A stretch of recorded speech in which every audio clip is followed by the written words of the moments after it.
Hi everyone. Very happy to introduce my cozy crime panel, which is down to two at the moment, but hopefully we will get the third one very soon. And they're going to start us off in an introduction to themselves and their book, starting with Kate. Hello everybody, I'm Kate P. Adams. I'm the author of two cozy mystery series. One of them is the Charlton House Mysteries. There are currently 8 books in the series, but more on the way. And that's set in a fictional stately home in Derbyshire in England, and is based on a number of kind of real homes and palaces and the like around the country. And I utilize my experience of working at Hampton Court Palace for many years to bring a lot of that experience into the stories. So there's plenty of humor and food and, of course, dead bodies all over the place. And then the second series I write is a spin-off from that series, and it's the Joyce and Ginger Mysteries. And Joyce is one of the sidekicks from the first series who my readers were very fond of. She is a more mature lady with quite an outspoken attitude to life. That's the first in the series, Murder en Suite, which is also set up in Derbyshire in the town of Buxton. And there's 2 in that series at the moment. I write those from the US. I live in the US now, but they're very much British based in British style cozy mysteries. Lovely. Liz?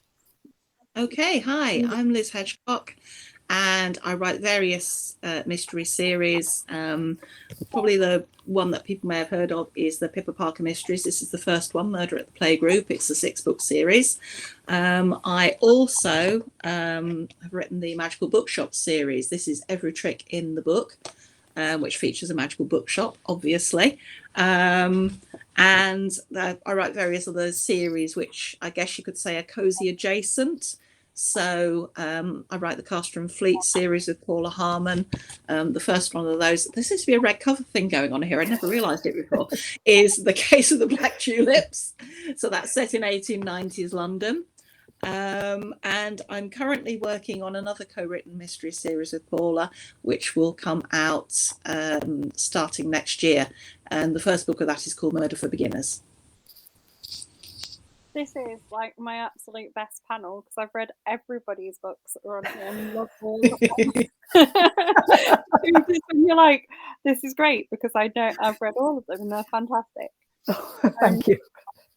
It's just marvellous. What do you think draws people to wanting to read kind of cozy crime? Because some authors really don't like being called a cozy crime author, do they? And others really embrace it. Yeah, I think sadly there's quite a lot of snobbery around the idea of cozy mysteries. I mean, whatever industry, whatever world, there's always sort of snobbery in bits and pieces of places. But I think that's been the case with cozy, but which is a real shame because it's a fantastic genre of fiction. It's a lot of fun, and I think that idea of being sort of cozy and safe, and I don't mean the word safe in a negative way, but I mean I started reading it because we were living in a crazy world, and I didn't want. I like reading gore. I like reading, a lot of different kind of crime books and horror, but something that was nice and cozy and comfortable, and it wasn't full of politics, and it wasn't full of really nasty agendas and all that kind of stuff. And it was just a nice place to go for me. And I think certainly at the moment, I mean, cozy mystery is massively popular and growing all the time. And I do think some of that has to do with what's going on outside our doors right now. Well. I completely agree. I mean, when the pandemic started, I found myself going to rereads and going for comfort reads. I didn't really want to try anything new and edgy. And with the Magical Bookshop series, I started writing that during lockdown. It was the kind of the fun, cozy reads that I wanted. And I felt like writing that at the same time as well, because I had other books on my list. I thought, well, I could write that, but it doesn't feel like the time's right. I want to write something really comforting. Yeah. So absolutely. You're right about the times we're in. Yeah. Sending more people towards a cozy read. Yeah, and I started mine. The reason I started cozy was I'd moved to the US because I've only been here for 5 years or so, and moving to a new country, even if it's for really nice reasons, is really quite stressful and challenging. So I hide in books, as a lot of people do, for comfort and things, and I needed something that was fun and light and you know, the other stresses of life and things I could get away from for a while. Although I have to say I have a very lovely reason for coming here, but still moving to a new country can be slightly hard work. It genuinely can. Sorry, I'm distracted. Someone sent me a picture of my face from the start of this, and it was very disturbing. I was pulling a very weird face. Introduce us to the main character of your kind of current, sort of most recent books series. Should I go first again? Okay, so Joyce, yeah, there's 2 books in the Joyce and Ginger mysteries, and like I said, they're spin-offs. So in this series, they're pretty evenly matched. They're very much sort of co-detectives.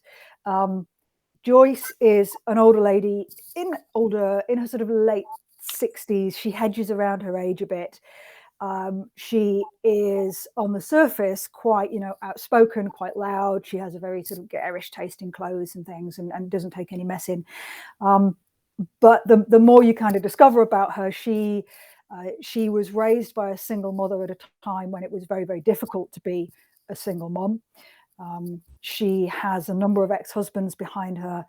She's actually a pure romantic, that sort of thing. And she just sort of throws herself into what comes her way. She's very much, when I talk about her clothing, I would say she's trying to bring color to the world. And she really kind of pursues that. Ginger, her friend, is a much more sort of down to earth. Yeah, Joyce will pretend to speak like the lady of the manor. She likes to be something other sometimes, and Ginger's much more down to earth.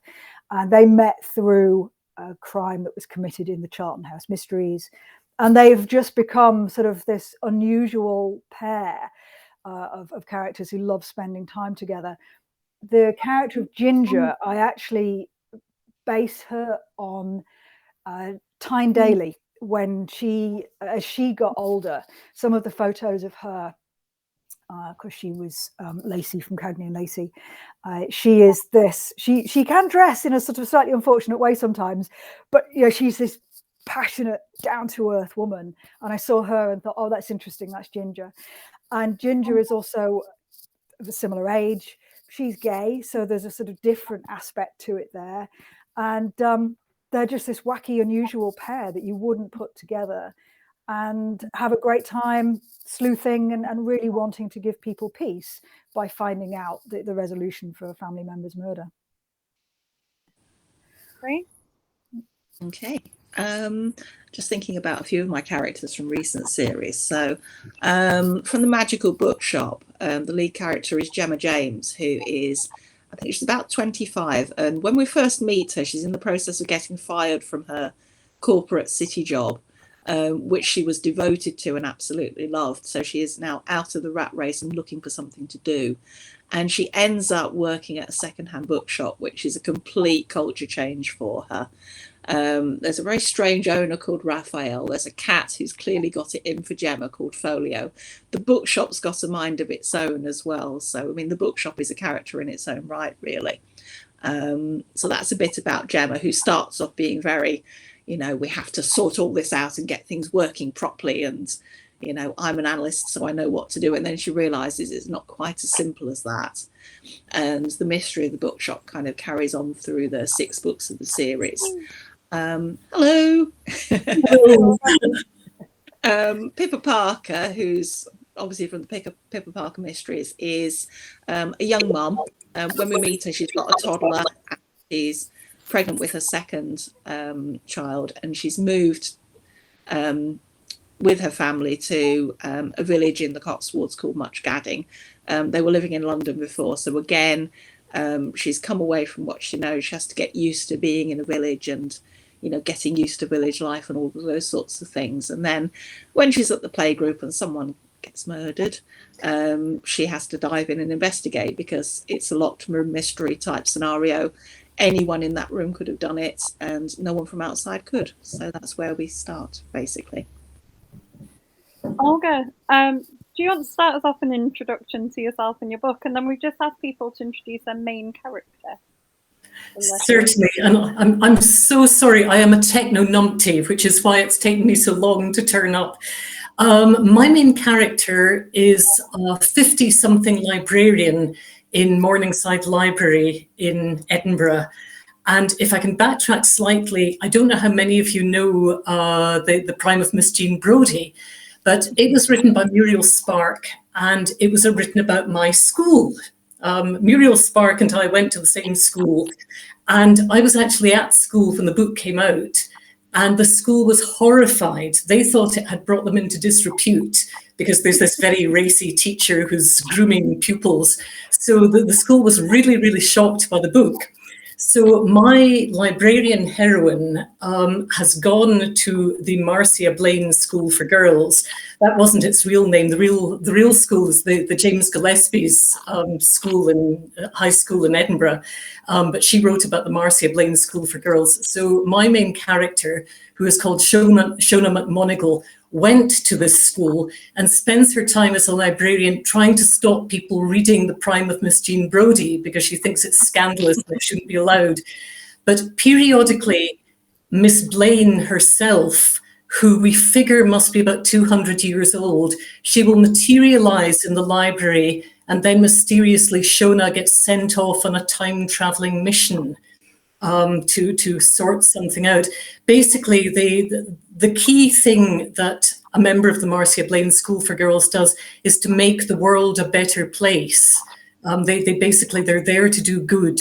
And what she figures is if she's sent on time traveling missions, she's not just making the present day a better place, she's making the whole world, even in the past, a better place. So day job, stopping people reading The Prime of Miss Jean Brodie, and then you have these time-traveling missions. The first one, she goes to Imperial Russia. The second one, she goes to Fin de siècle France. The one that came out this year, she goes and actually meets Macbeth. And for the first time ever, we get the true story of Macbeth. That, again, and you missed me, Olga, saying the best thing about this is that everybody on the panel has got books that I love. It's been an excellent one. While you're all here, let me ask you my favourite question of this year, which is what have been your reads of the year so far? You can pick more than one. Ooh. We had the tough choice of doing a top 10 of the admin, and I had 11 in my top 10. So all rules are broken and open. Well, I have to say, I've been reading S.G. MacLean, Shona MacLean, The Bookseller of Inverness, which is just after the 1745 rebellion. And I think her characters are magnificent. I find some historical writers sort of either shoehorn in information or they write in a very sort of strange, antiquated style that means you can't really get into it. She has really great characters that you can empathize with.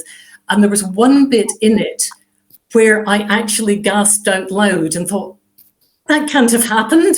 It was just a real bit of jeopardy that suddenly came out of nowhere just when I thought everything was going smoothly, and suddenly it was all terrible again. And I really, really enjoyed that. And the other one I would say is Graham McCrae Burnett, his book Case Study that came out this year and was actually longlisted for the Booker Prize.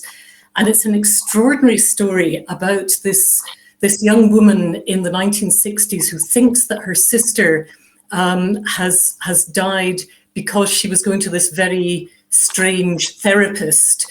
So this woman, the heroine of this woman, we never actually find out what her name is because she takes on a different identity to go and get therapy with this therapist to try and find out what the truth is. And it's just an amazing story. So I think these are both my books of the year. Well, I've been loving reading the Nicola Upson series, the Josephine Tay mysteries. And of course, Josephine Tay was a writer. Well, it was a pen name, but was a writer. Nicola Upson has sort of brought her back to life, and she goes around solving murders. They are just incredibly well written. They're wonderful books to read. And some of the stories, I mean, some of them aren't very cozy when you look at some of the history, because there's always some fantastic history in there. And you know, my readers know that I try and bring history into everything. So this kind of thing's ideal for me. So some of the stories, so I've got a cat who's doing the zoomies and he's a little bit distracted. Yeah, so it's, yeah, absolutely. So they're really interesting as well. And it really is a classic case of I never really know who's done it, but it all makes perfect sense once you know. And Josephine Tay, or the real writer, was a very interesting character anyway. So there's a lot of depth to it. And so I've spent a lot of this year feeling a little bit like Nicola Upson's publicist, because I've been telling everybody to read them. They're superb. They sound really, I should try those. I love Josephine Tay. Yeah. Book I read earlier this year, and I'm probably way behind the curve on this, I tend to get to books later, was The Stranger Times by C.K. McDonald, which I very much enjoyed.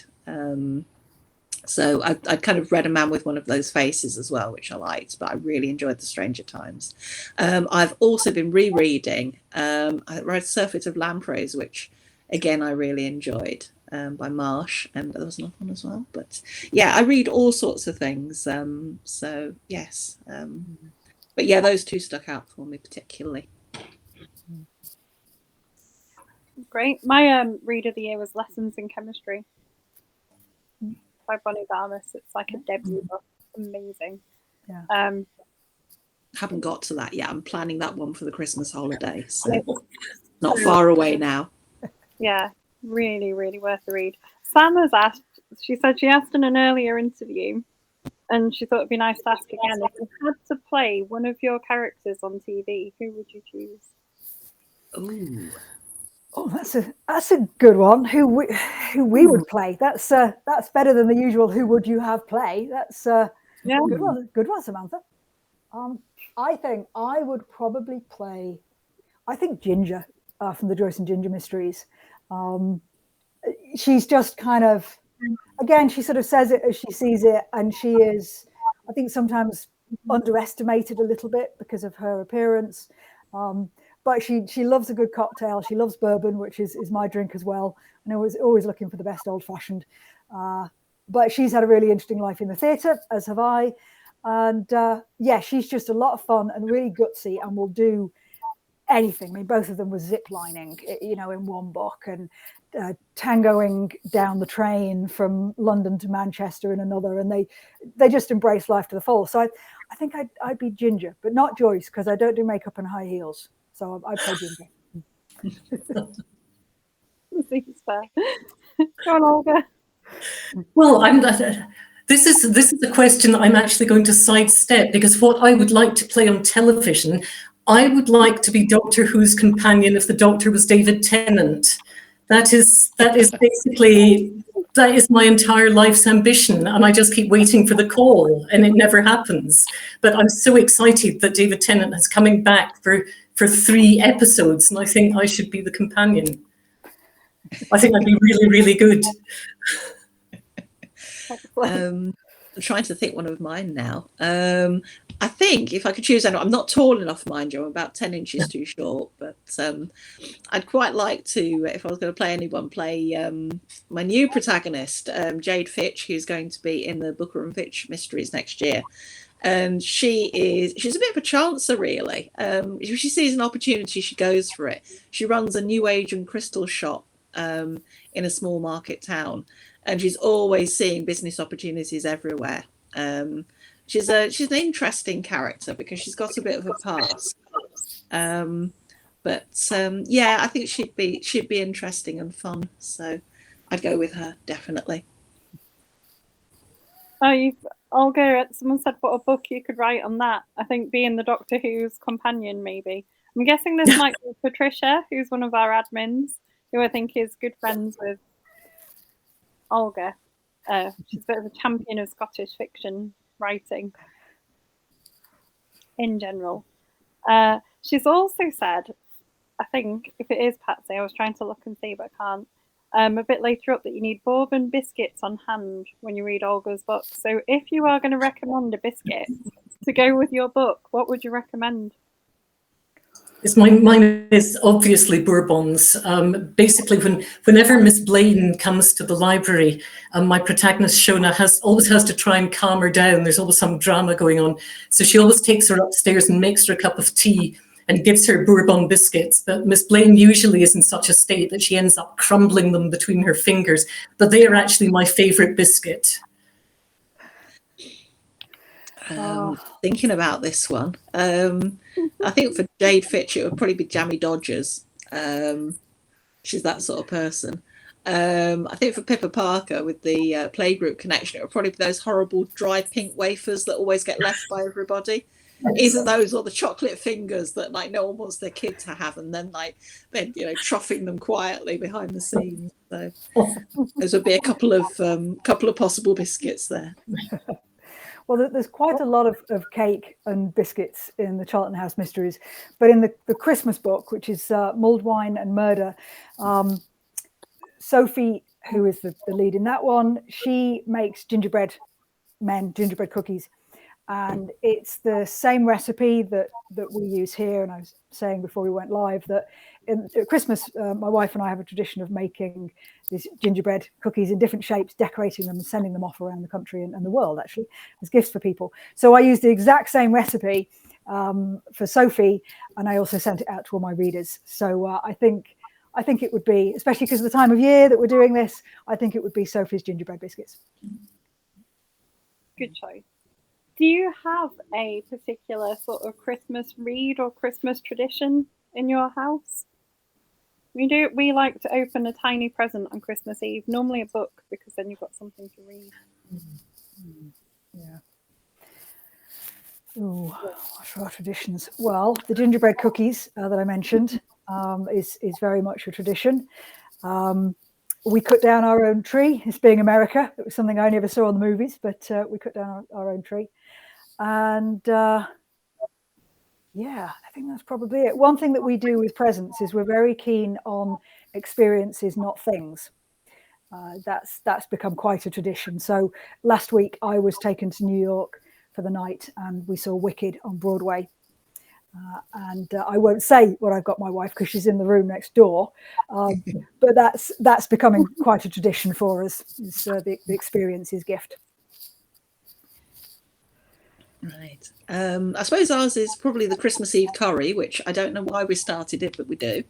There's usually Christmas carols down in the village centre, so we always go to that on Christmas Eve. And I suppose the other thing is we have a small stone hippo outside, and that's always decorated for Christmas. So generally wears a tinsel bow and things like that. So it's then the Christmas hippo of joy for the festive season. So yes, those are some of our festive traditions. I'm a sort of hybrid. You've probably worked out from the name. My father was Polish, and in Poland the big deal is Christmas Eve. That's what you celebrate. Christmas Day is more or less recovering from Christmas Eve. And on Christmas Eve, this is something that I don't do anymore, but this was something that happened in my childhood. You actually have a meal made up of 12 courses. The real problem is you're not supposed to sit down to the Christmas Eve meal until you see the first star in the sky. So if it's a cloudy night, you're stuffed. You can't actually have your dinner. But the idea is that you have this 12-course dinner, and then it's actually on Christmas Eve after church that you would open your presents. And then, as I say, Christmas Day would be recovering.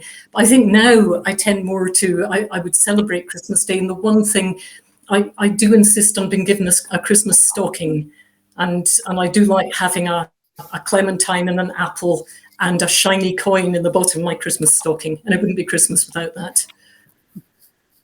Good choice.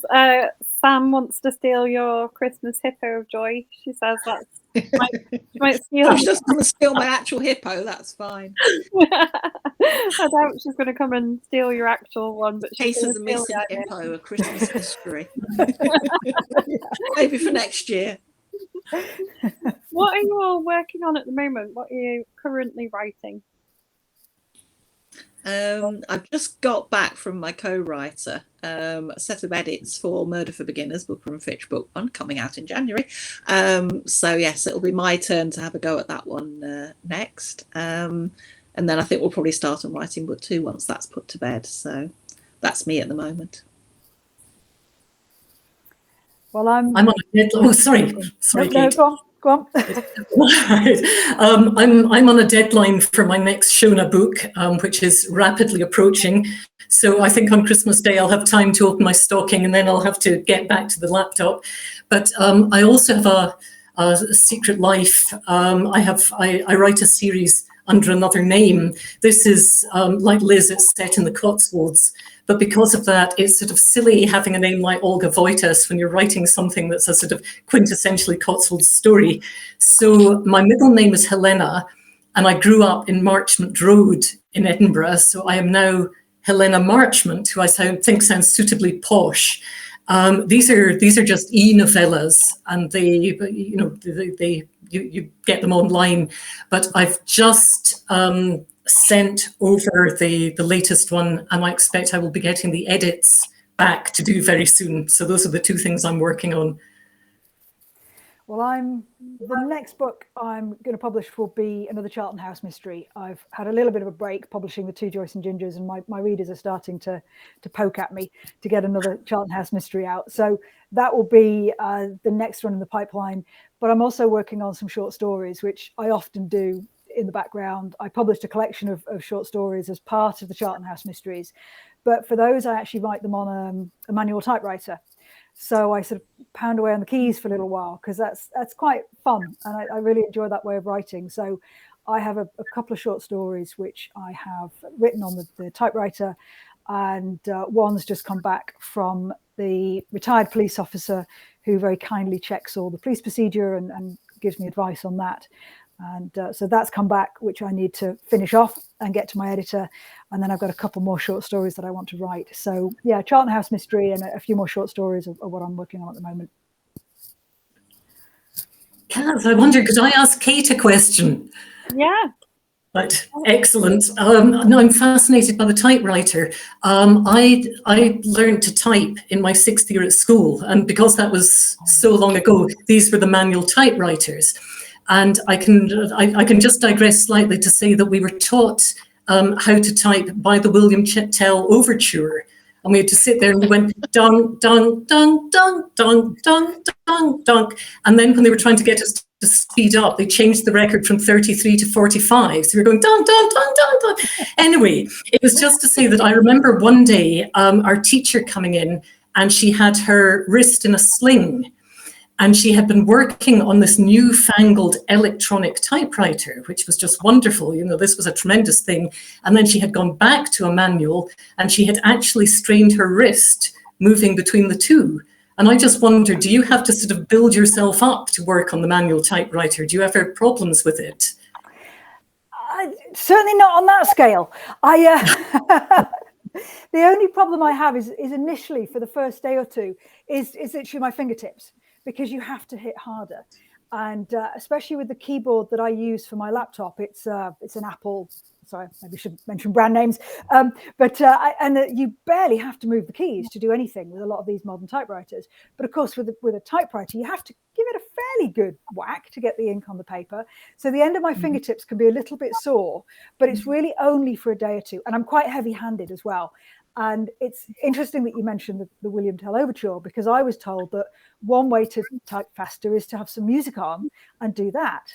So I will put some music on, and I sometimes find this on a regular keyboard as well. I find myself sort of banging away and get quite carried away with it. So yeah, the first couple of days can be it's not a challenge, it's just something different. And then after that, I'm fine, and I'm banging the stuff out. And the most frustrating thing I find is the time it takes to swap the paper in. And Yes. there was an author, I can't remember his name, I think he was an American author, and he would have the most enormous reel of paper, so he never had to change it. And I can absolutely see the logic, and I keep trying to learn to do the change really quickly, and I can't. So it's just like, darn it, I have to stop and do that and then bang away again. So yes, no sling for me. But yes, I can't remember who the author was either, but I just thought that was such a genius idea, that you just had this never-ending roll. And I don't know why that never took off as a thing. It would be so sensible. It would, absolutely, yeah. You're going to ask, so Olga's got a question about a book launch for your next book. What are you all planning to do launch-wise for your next book? Ooh.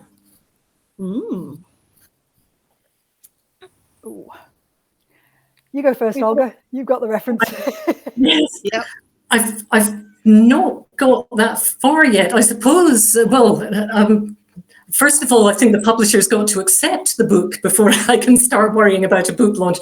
I'm not sure what I'll do. And the trouble is, at the moment, I'm not telling anybody where it's set. So I can't tell you what I might do because that might give it away. All I can say is that it takes place in the year 1650, somewhere where nothing else happened in 1650. Well, that narrows it down. I thought it would. We're all desperately now trying to think what happened. Yeah, I think on my part, it'll just be the usual sort of, here's a book. So I don't tend to go mad with book launches. So yeah, it'll probably be, change my book banner on my website and things like that. So, hello, got a book. So I'll probably bother people a bit beforehand, but that'll be about it. I'm fairly quiet on that. But I mean, I suppose the thing is I tend to release between 4 and 6 books a year. So if you did like a big launch every time for them, then you wouldn't get much else done. So that's kind of my philosophy, really. Yeah, I don't go big on the book launches at all. And actually, because I started my first fiction book was published just after COVID had kicked off. So a couple of my books have been published when I've been in quarantine, not because I've had COVID, but because I was flying to and from the UK. So I would have to quarantine for a couple of weeks. So I published one in quarantine, and because scones and champagne were featured, I had friends who delivered scones and cream and jam to the door of my quarantine cottage.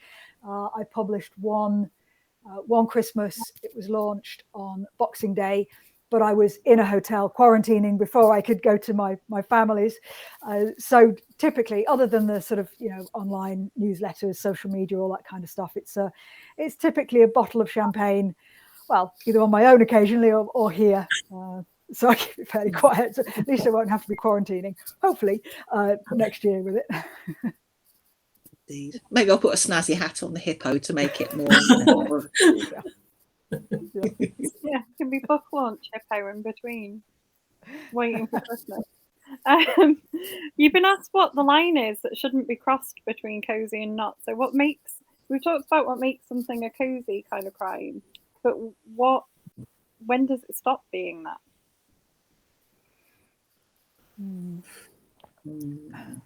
Well, that's difficult. I've had some sort of not sort of too grisly, but quite unpleasant murders. But I would never ever go into explicit detail about it. And obviously there are murders. I can remember somebody once taking issue with this was one of the Cotswolds books, and complaining bitterly because there was a very low-key reference, but there was a character in it who had considered having an abortion because they had become pregnant. They didn't intend to become pregnant. They didn't want the baby. And it was, as I say, it was all very sort of inexplicit. But this person wrote this sort of scathing review saying, this is supposed to be cozy crime and it's got this reference to abortion in it, which it didn't really. And I was thinking, and you have no problem with murder, that's all right. Murder's okay. But I would certainly never go into any sort of explicit detail about sort of, ghastly things having happened to bodies and so on. I think you're right. I think once it gets graphic, it's gone over that line. But I think also with readers, I think some of my readers would consider some of my books, which I don't feel are cozies, and they say, oh, it's a great cozy. I'm like, it wasn't meant to be. But, I think it's a kind of a continuum, and people have different ideas of where it's, when it stops being cozy, basically. So yeah, I think some of it's got a little bit blurred, because I know that some people, if they're going to be very rigid to some of the rules that you see written, it wouldn't be a police officer, and yet there's quite a lot of cozy series out there where it is a police officer that's the lead. I mean, I have a police officer in there, and I make sure the police are represented in a respectful way, but they're not my protagonist.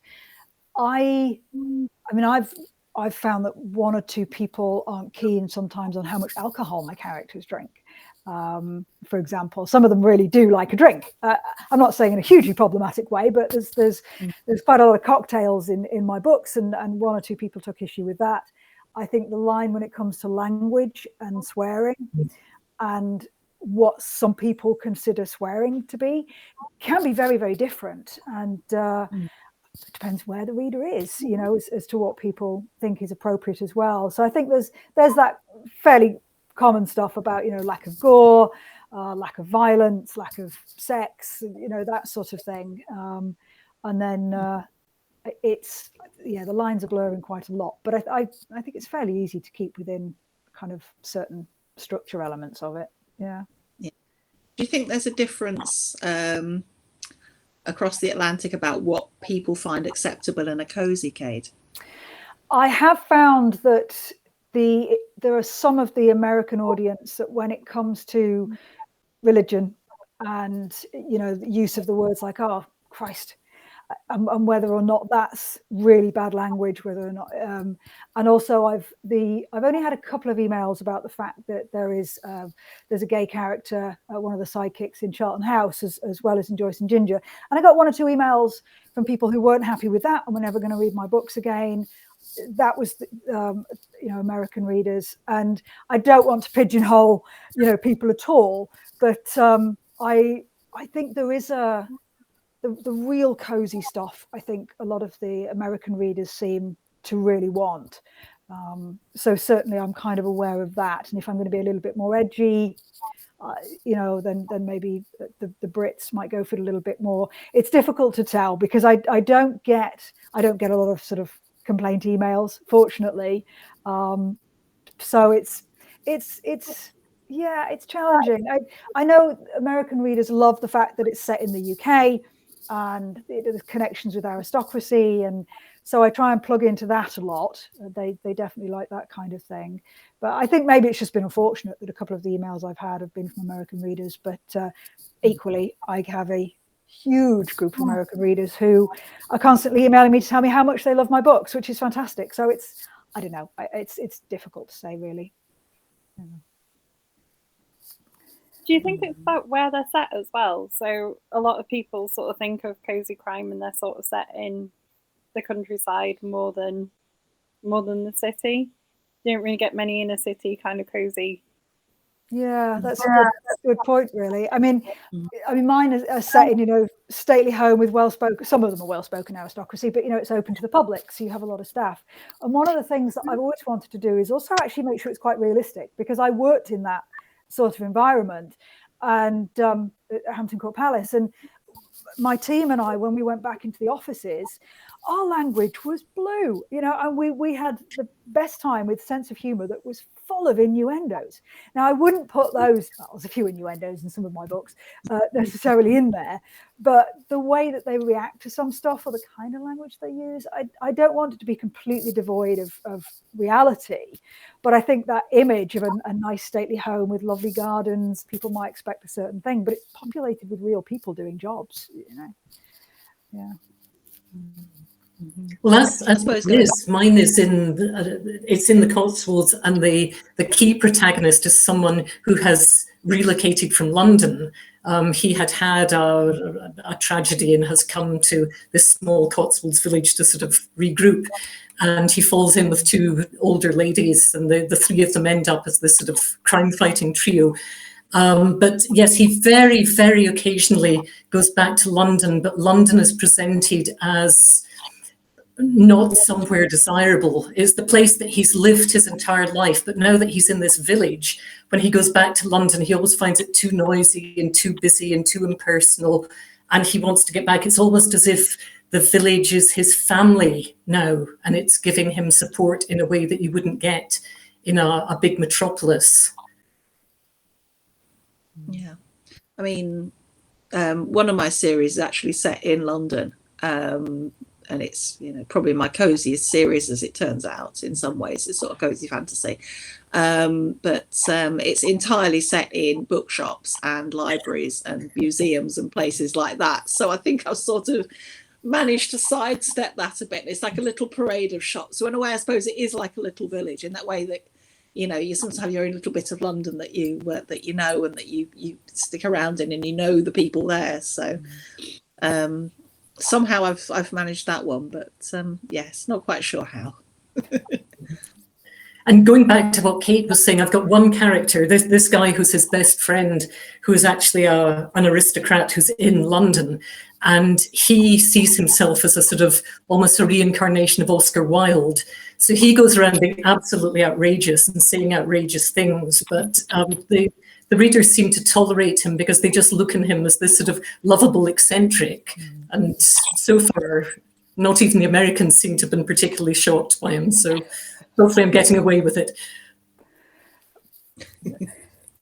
There's a response about the sort of discussion you were having about American that said it was a question that came up on the group the other day about swearing.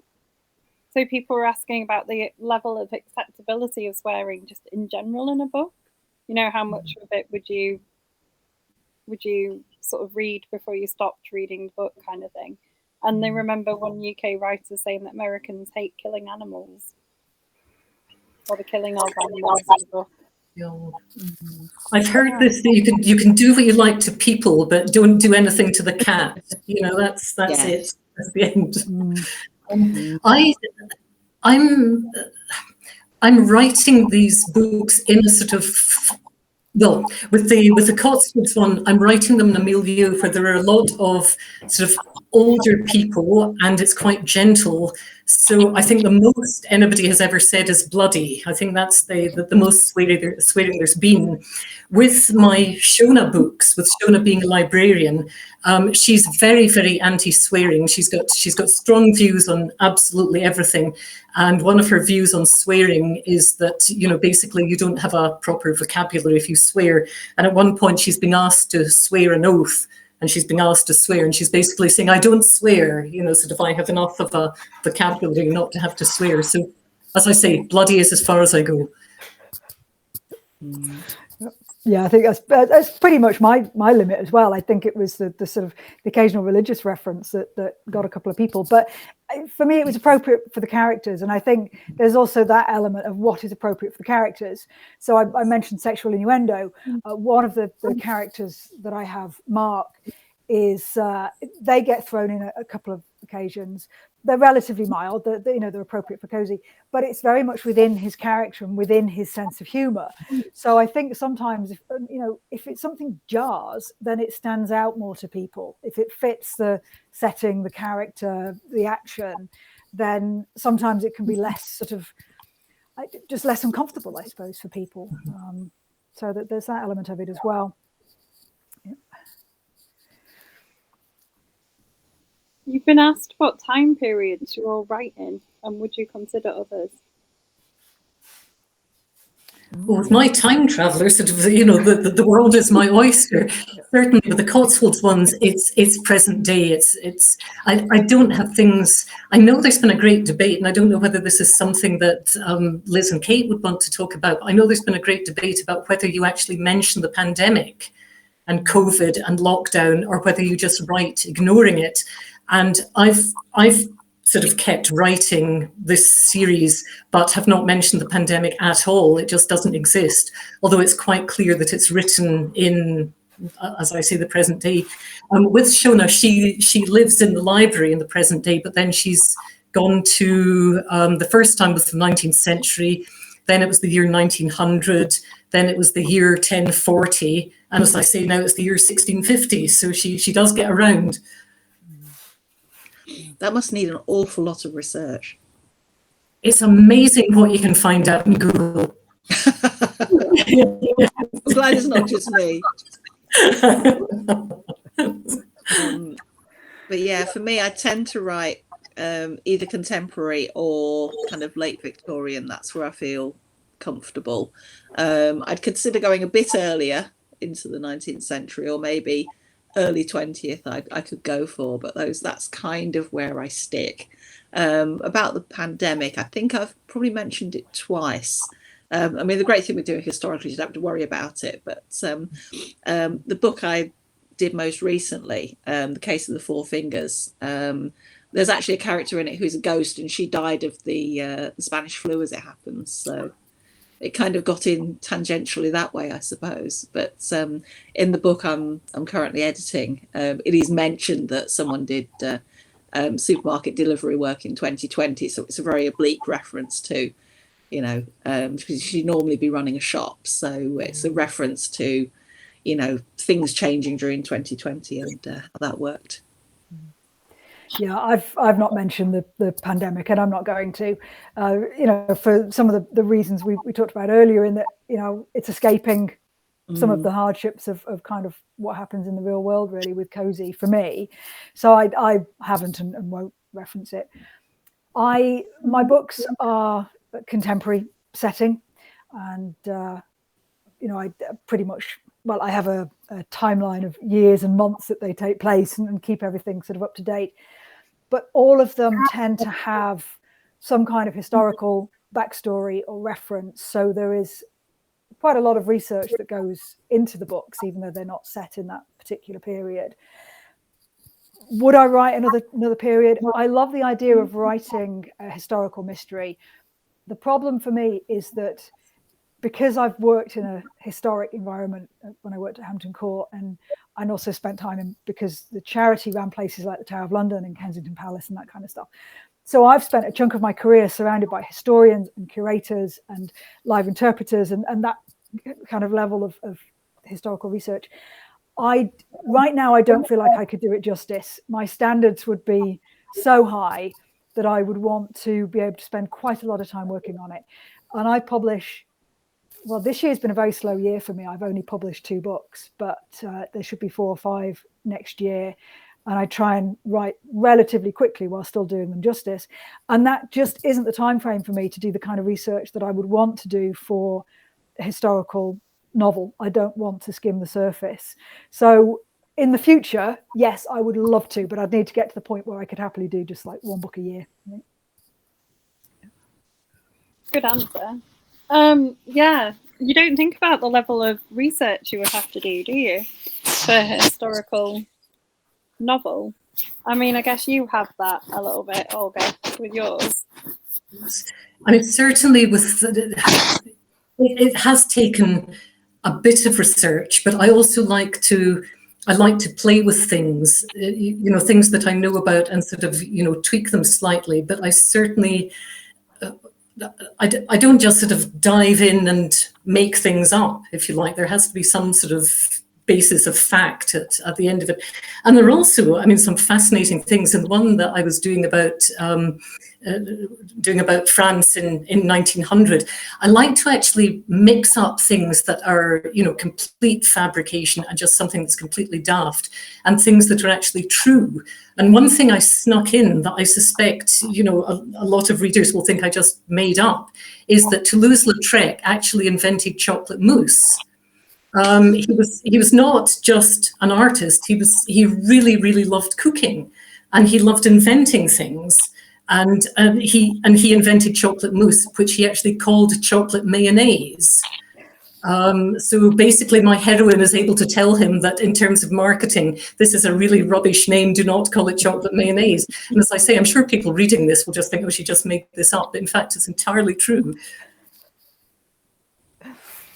Wow. That, I did not know that at all, but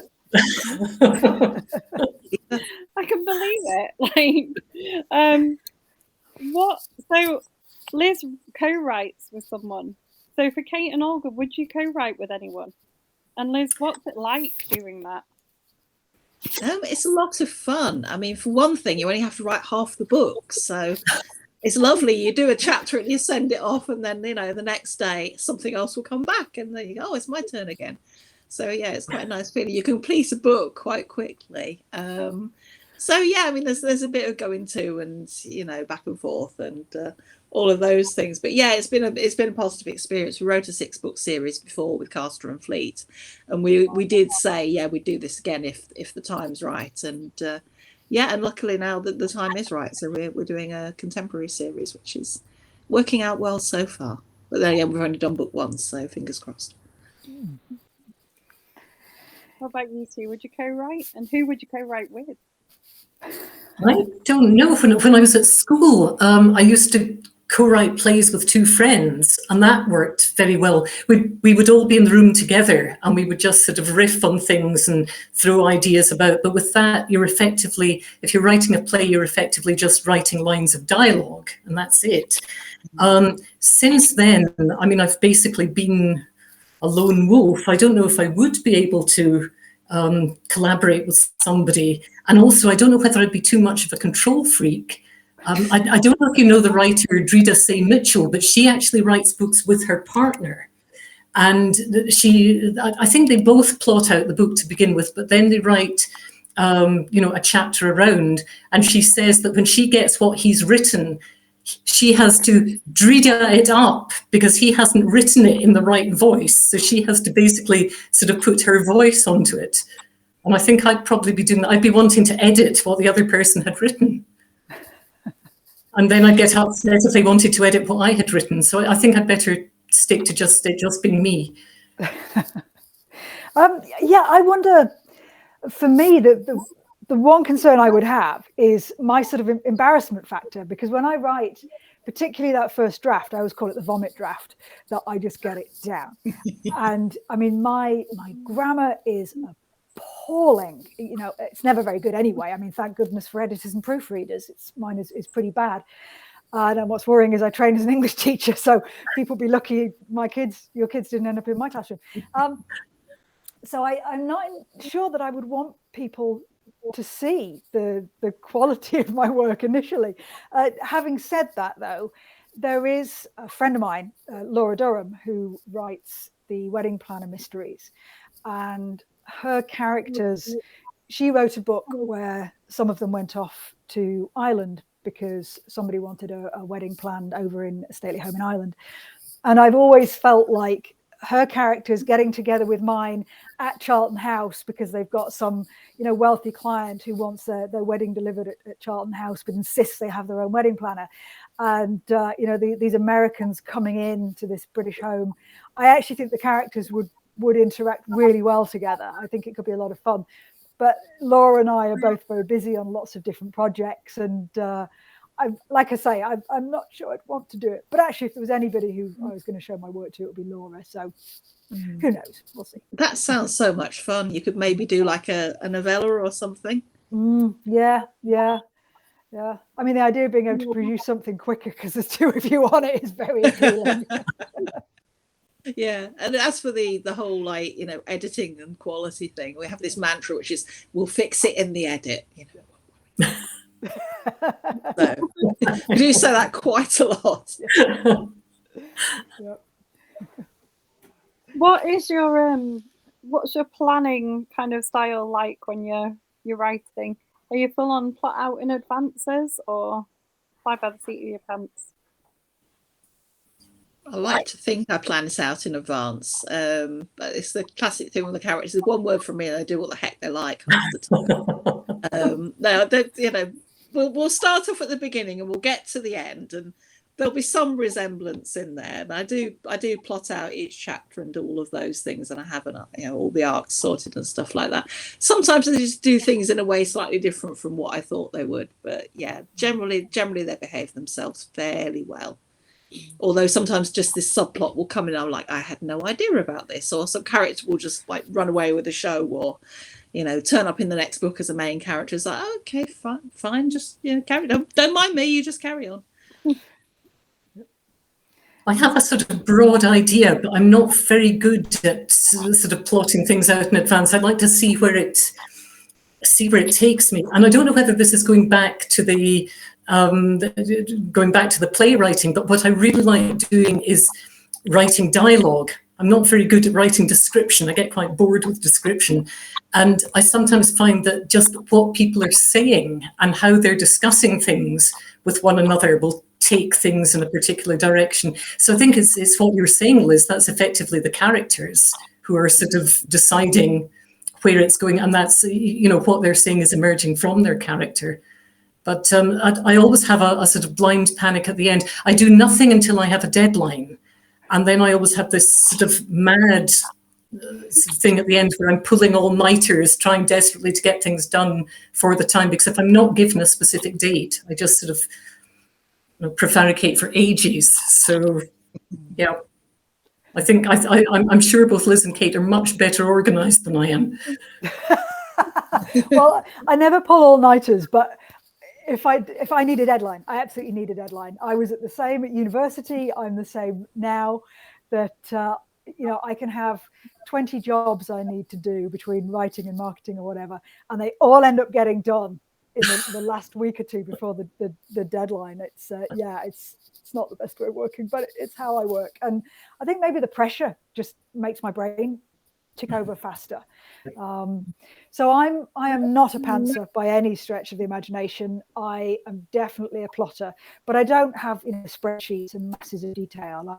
You know, the first thing is an overview, then I'll sort of break it down. Because if I sit down and I don't know what's happening in that chapter, I needn't have bothered sitting down. It just isn't going to happen for me. I really need to know. But having said that, it will, you know, like Liz said, you know, it will go off all over the place. There'll be somebody who I think, you know, was the killer, and I discover halfway through that it's not.